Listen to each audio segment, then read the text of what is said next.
Estamos direto da Casa de Leitura do Legislativo Caxiense para mais uma edição do Café com Letras. E quem nos brinda com a sua presença é o administrador e escritor Avelino Alves Mendes.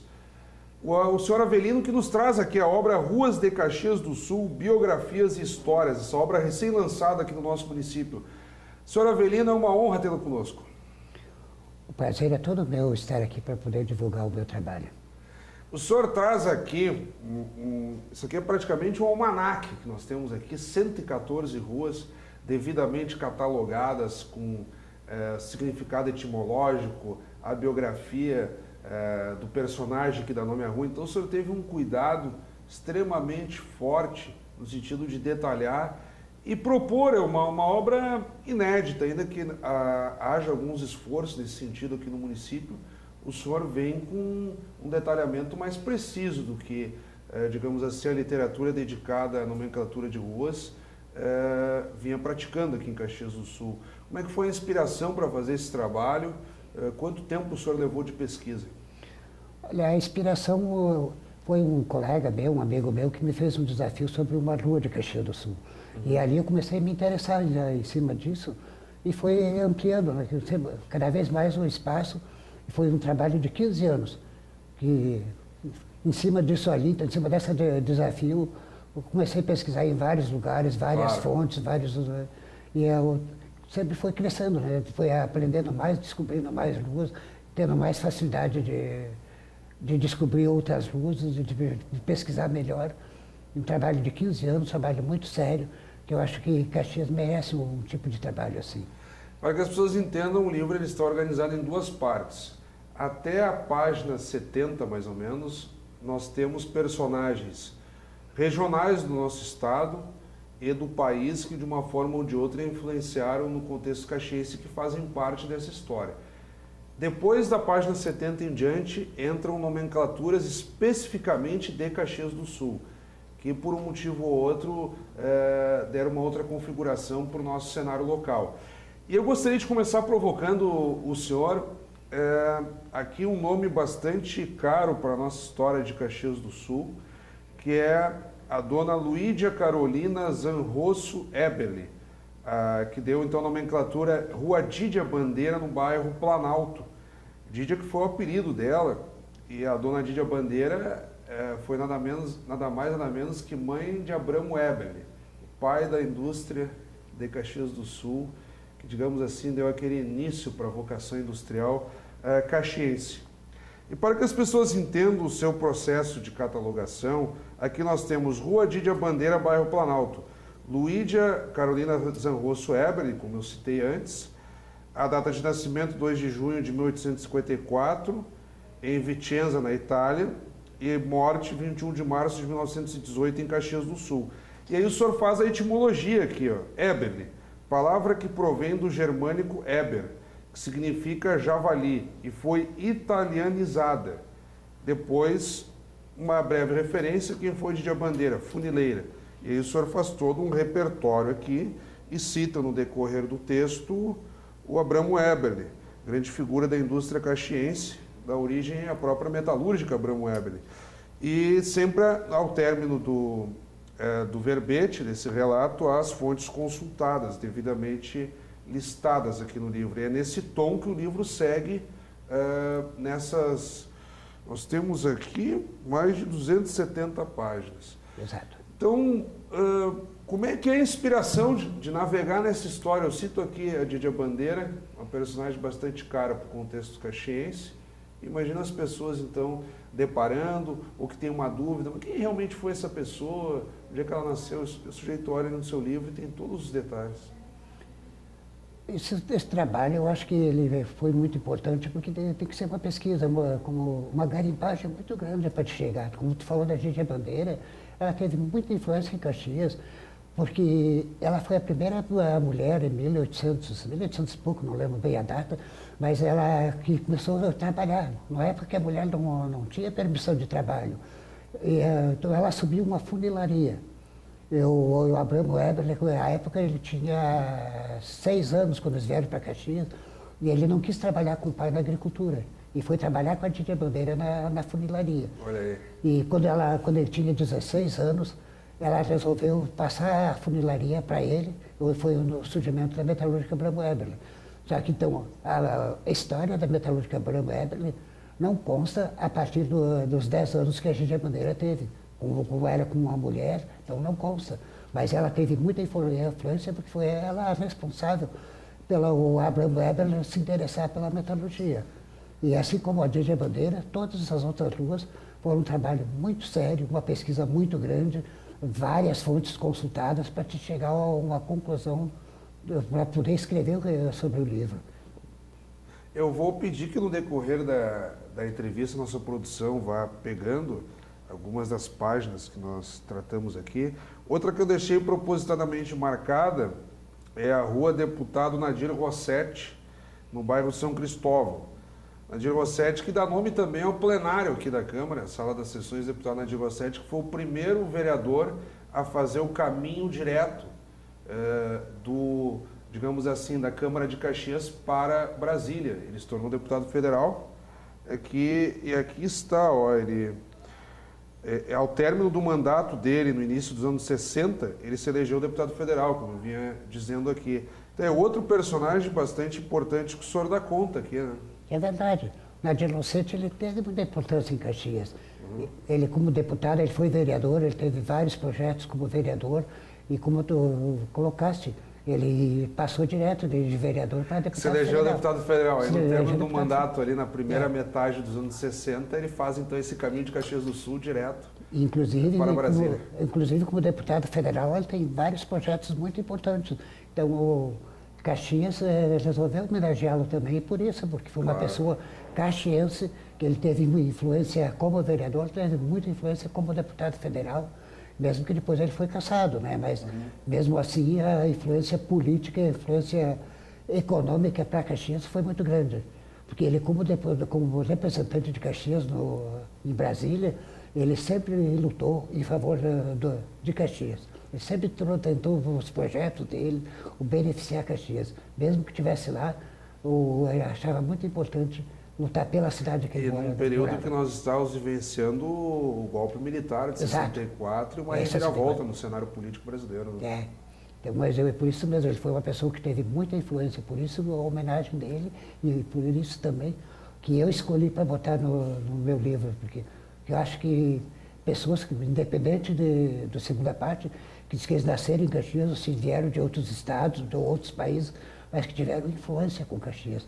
E o deputado Nadir Rossetti teve muita importância para a cidade. E nós propositadamente começamos com dois personagens de grande vulto no contexto caxiense que dão conta da segunda parte do seu livro.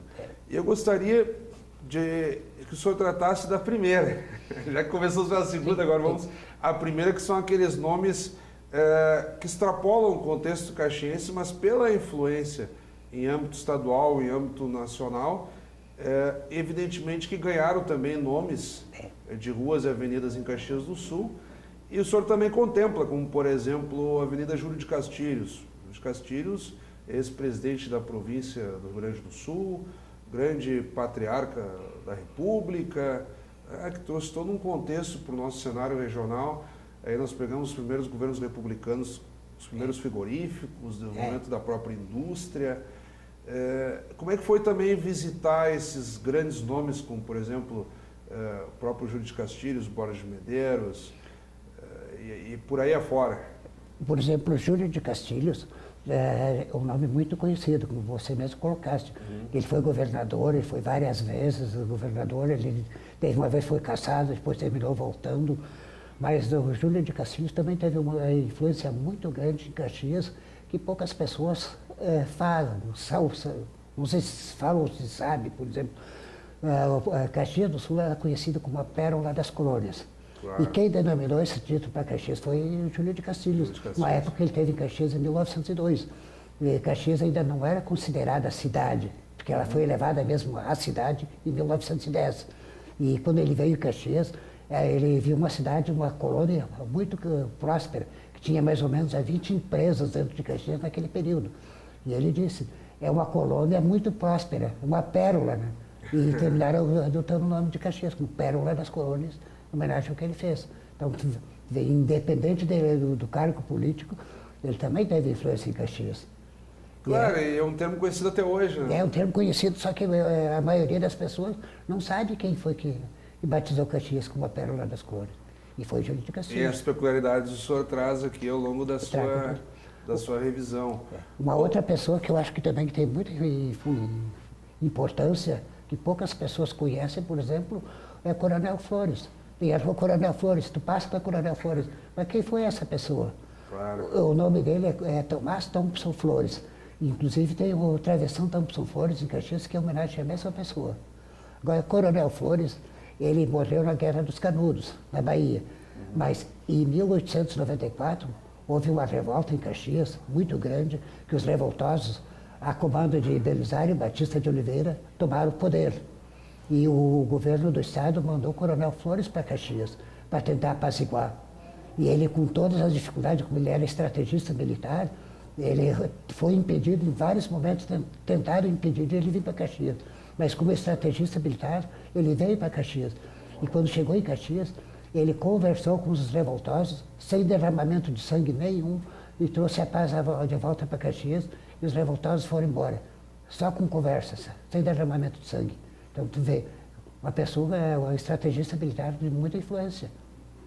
Nós íamos tratando, momentos antes da entrevista, esses nomes de grande vulto para Caxias, e o senhor demonstrava um carinho muito grande, por exemplo, por Ana Heck, que em dado momento na história de Caxias do Sul tentou até se emancipar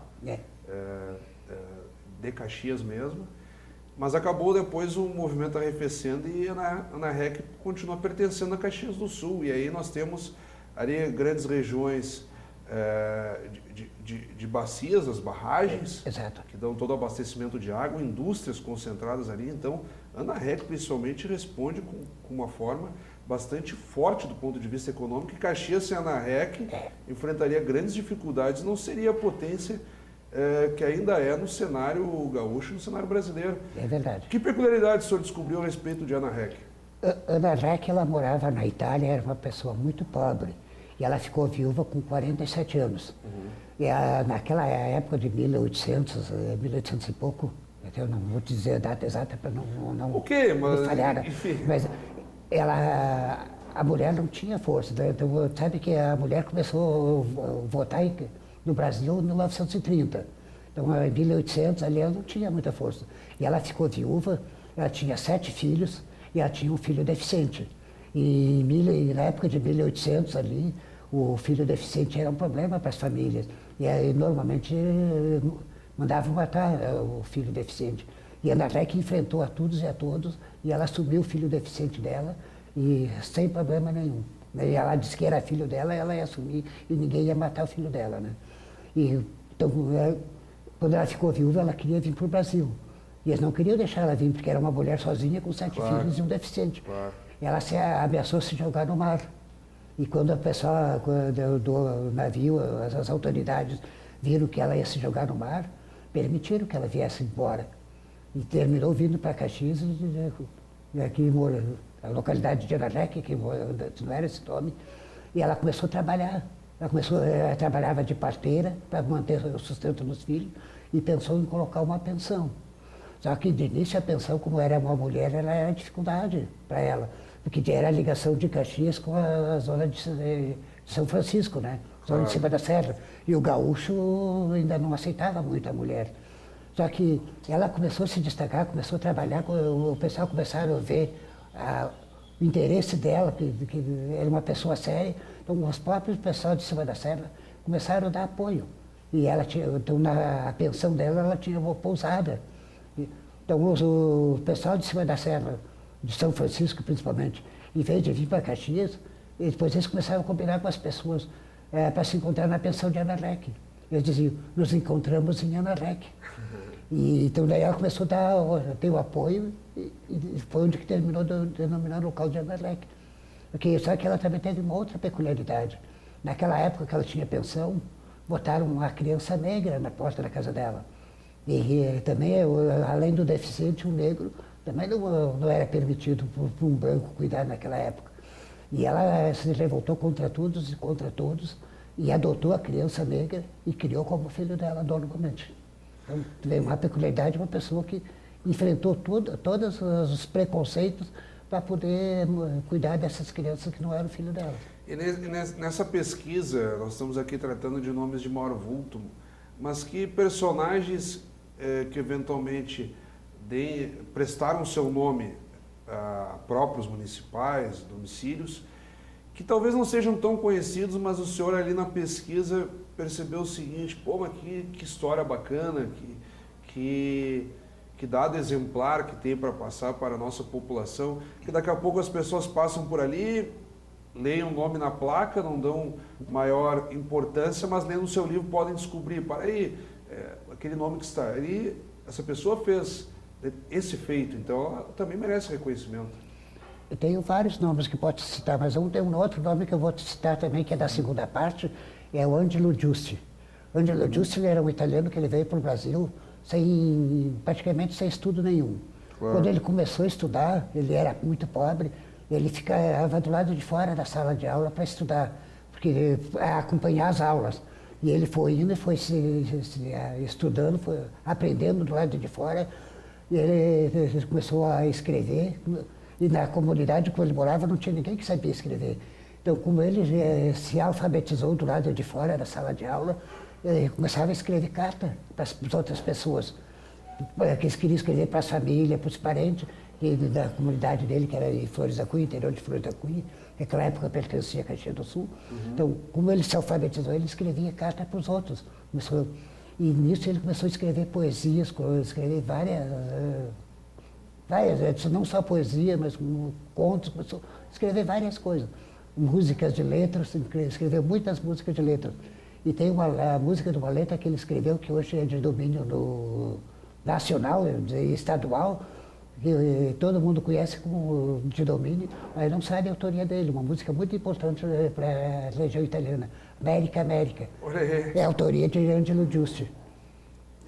E está aqui também. Está no livro também.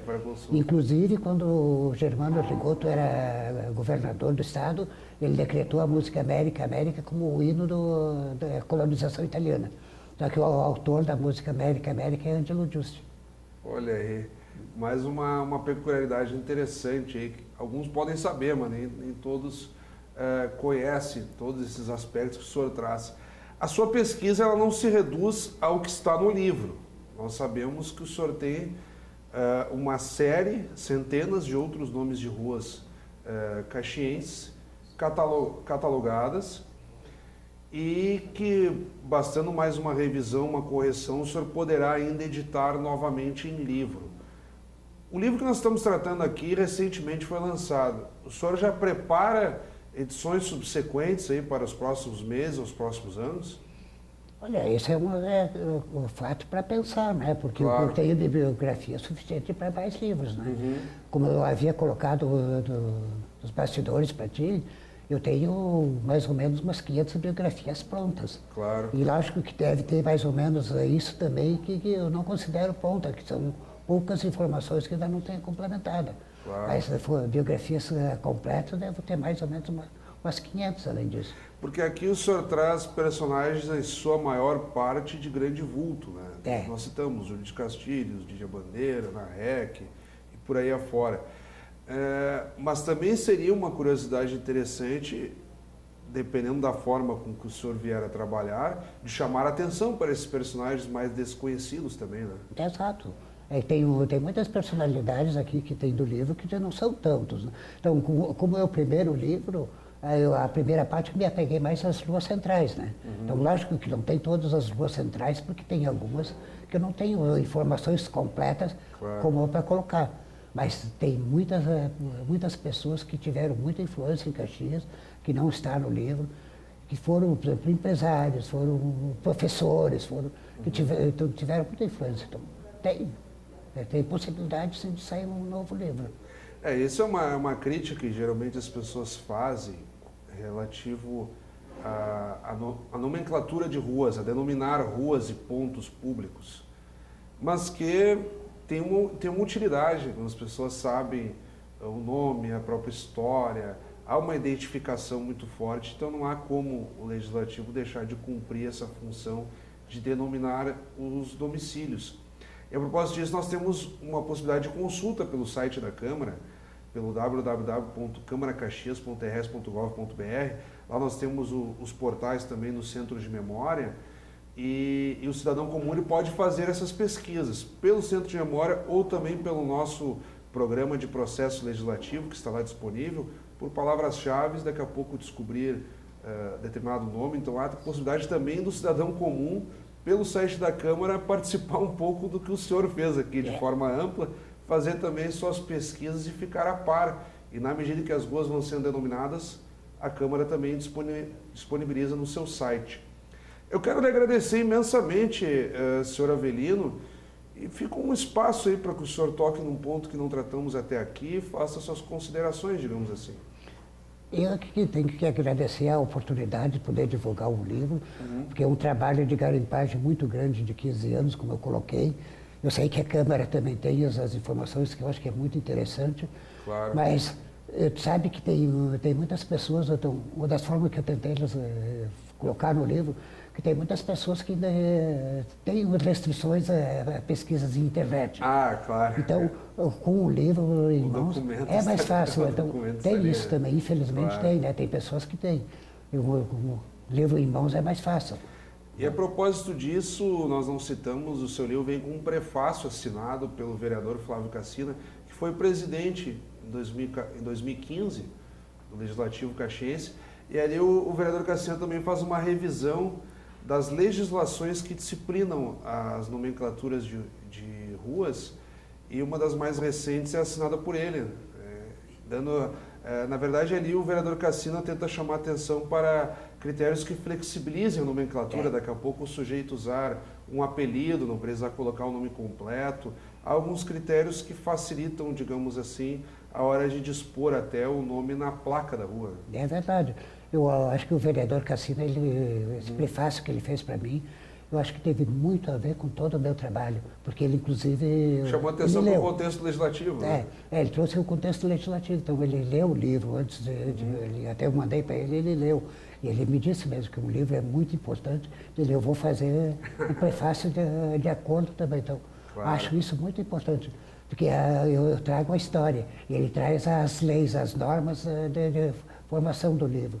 Acho que, como diz na realidade, foi um casamento perfeito do meu livro com o que o Flávio vereador colocou, né? E ainda há uma nota de apresentação ali assinada pela sua esposa. Tem também. É que a primeira leitora, ela se identifica ali. É que ela me ajudou muito no meu trabalho. Claro. Ela é uma pessoa que trabalha com pesquisa acadêmica há muito tempo. Ela é doutora em área de educação e psicologia. E ela, então, como trabalha com isso, trabalha com pesquisa acadêmica, ela tem uma facilidade para ajudar, né? Então, claro, ela me ajudou também. Além de esposa, ela ajudou na parte técnica do livro, né? E se o senhor me dá licença, só dentro de um quadro aqui do Café com Letras, vou divulgar que chegou para nós um livreto do Bruno Blanco Aramburu. Ele que é escritor e nos brindou aqui com uma entrevista do livro anterior dele, Tamo Junto contra os Estados Unidos. E agora ele fez um livreto intitulado aqui de forma jocosa, Coice de Porco, pela De Graaf. É um livro de anedotas, máximas e aforismos do cotidiano aí, que pretende brincar com algumas situações aí, tanto da política, do próprio humor, da economia e da cultura. Então fica a dica, esse livreto que chegou aqui para o Café com Letras, que está disponível na livraria do Arco da Velha. E o próprio autor tem feito distribuições de exemplares. Então fica a dica, Coice de Porco, de Bruno Blanco Aramburu. E agora, então, finalizando a nossa entrevista, com o senhor Avelino Mendes, que nos trouxe aqui as ruas de Caxias do Sul, biografias e histórias. Mais uma vez, senhor Avelino, muito obrigado mesmo. Hein? Eu que agradeço a oportunidade de poder divulgar o meu trabalho. Muito obrigado. Então, essa obra também aqui recém-lançada, Ruas de Caxias do Sul, biografias e histórias, fica a dica de leitura para quem acompanhou o Café com Letras dessa semana. E, como sempre, também convidamos a todos que continuem acompanhando a nossa programação. E até o nosso próximo encontro.